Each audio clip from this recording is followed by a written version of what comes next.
Welcome to this edition of the Native News Update. I'm your host for today's program, Paul Demain. Many of the stories read here can be found at our website at IndianCountryNews.com. Here are the news stories for the day from the Associated Press and other Native news sources. We're going to do a general update on the H1N1 flu. Worldwide, there has been 1,026 cases of what they now call the H1N1 flu bug that have been confirmed. There are 286 confirmed cases in the United States, with 36 states reporting suspected cases of H1N1. There have been 26 confirmed deaths in Mexico and 1 in the United States as of May 5th, today. There are now 4 suspected cases now being reported in Indian Country, according to News from Indian Country reporter Terry Hansen. The Confederated Tribes of the Grand Ronde closed their offices last Friday after a young child tested positive for the virus and sanitized the tribal buildings over the weekend. Hansen is also reporting that 4 cases were confirmed on the Tohono O'odham Nation in Pima County, Arizona, and that Indian Health Service officials are expecting the number of cases that are both suspected and confirmed to grow as clinical testing gets underway since the activation of an emergency coordination center.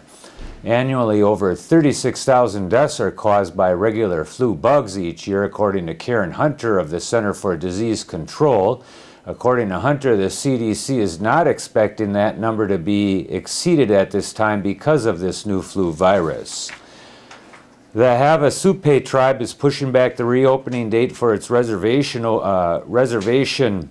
tourism efforts over concerns about the H1N1 flu. Flooding forced the closure of the reservation to visitors last year. Tribal Camping Office employee Susan Siuja said last week that the tribe now plans to reopen on June 1st instead of this week. Water from a summer thunderstorm surged through the canyon that is the ancestral home of the tribe in mid-August of last year. Hundreds of residents and tourists were evacuated. Siuju says the tribe is anxious to reopen because it's so dependent on tourism income, but they're being cautious because of the flu outbreak in the state of Arizona. The judge handling the case of 2 men charged with killing a fellow American Indian Movement member in 1975 wants feedback from the lawyers before a hearing May 5th. John Graham and Richard Marshall are scheduled to stand trial on May 12th in Rapid City, South Dakota on charges they committed or aided and abetted the murder of Anna Mae Aquash. A judge dismissed a key charge against Graham last week, saying that the United States did not have jurisdiction because Graham is a Canadian Indian and not an American Indian under U.S. law. Prosecutors have appealed that most recent dismissal and a dismissal from last October, which prompted the judge to order lawyers to file briefs on whether the cases can be split and Marshall's trial can still go forth next week. A nearly 150-year-old treaty between the United States and a number of tribes requires the U.S. government to pay for treatment and other losses of a Sioux woman sexually assaulted by an Army recruiter, a federal judge has ruled. Judge Francis Allegra said in a ruling April 28th in Washington, D.C. that Lavetta Elk, 26, was entitled to more than $590,000 in damages under treaty language that requires reimbursement to members of the Sioux tribes injured by, quote, bad men among the whites or among other people subject to the authority of the United States, unquote. The ruling marked the first time that the Fort Laramie Treaty of 1868 was found to cover non-economic damages such as pain and suffering, said Elk's lawyer, Adam Horowitz. He said it opened the door for other tribes with similar treaty language to file claims for pain and suffering if they have been intentionally injured by a federal employee. The Army Corps of Engineers plans to spend $192.5 million in economic stimulus money for repairs and construction in Oregon and Washington state. The Oregonian reports that 266 projects, including restoration of 3 key tribal fishing grounds, repairing dams on the Columbia River system, and improving lakes and coastal harbors are on the agenda. About $28 million will go to build or improve tribal fishing sites along the Columbia River, with the bulk going to build fishing grounds at Dallas Port in Wyeth near Hood River in Oregon. Another $330,000 will help with reconstruction of the Celilo Indian Village, which thrived before the Dallas Dam flooded Celilo Falls in 1957. The projects announced last week are paid for by the American Recovery and Reinvestment Act, which set aside $4.6 billion in February for Army Corps of Engineer projects. The U.S. Senate Indian Affairs Committee has endorsed the nomination of Yvette Robidoux to lead the Indian Health Service. Robidoux, a member of the Rosebud Sioux Tribe, is an assistant professor in the University of Arizona's College of Medicine. Word of the Senate's panel confirmation of the nomination last week came from South Dakota Senator Tim Johnson.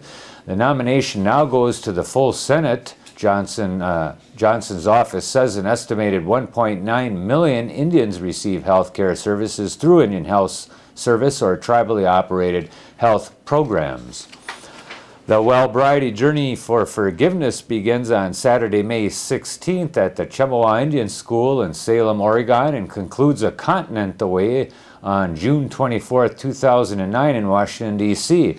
The 40-day, 6,800-mile transcontinental event will visit 24 historic Indian boarding school sites to promote learning, emotional healing, and forgiveness of the harm done to American Indians during the almost 100-year boarding school era that began in North America in 1879.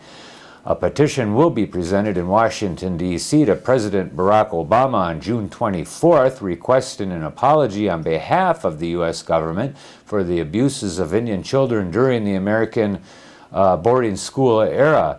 There are presently about 3,000 signatures towards a goal of 10,000 signatures on the petition. Everyone, American Indian or otherwise, are encouraged to express their solidarity with the request for a U.S. government apology by signing the online petition for Apology for Abuses at U.S. Indian Schools. That petition is available at www.whitebison.org. Additionally, more information on the upcoming event, including dates for each of the 24 site visits in various states, is also available at that website. The Shoshone-Bannock tribes were conducting a ceremonial bison hunt on the National Elk Refuge last week. The hunt was scheduled for April 29th and 30th. This is the second year the tribes are holding a hunt on the refuge. 70 tribal members killed 7 bulls there last year. The U.S. Fish and Wildlife Service had agreed last year to allow the tribes to kill 5 bulls, but 2 more bulls were killed by mistake. The 2 extra bulls were taken off of this year's quota, leaving the tribes to kill 3 this year. The tribes are located in southeastern Idaho, but are historically associated with the Jackson Hole area. They used the bison for food and for ceremonial purposes. And that is the latest roundup of news from Indian Country on this edition of the Native News Update. We want to thank our underwriters for helping us with this broadcast and you for joining with us for this edition. Miigwech.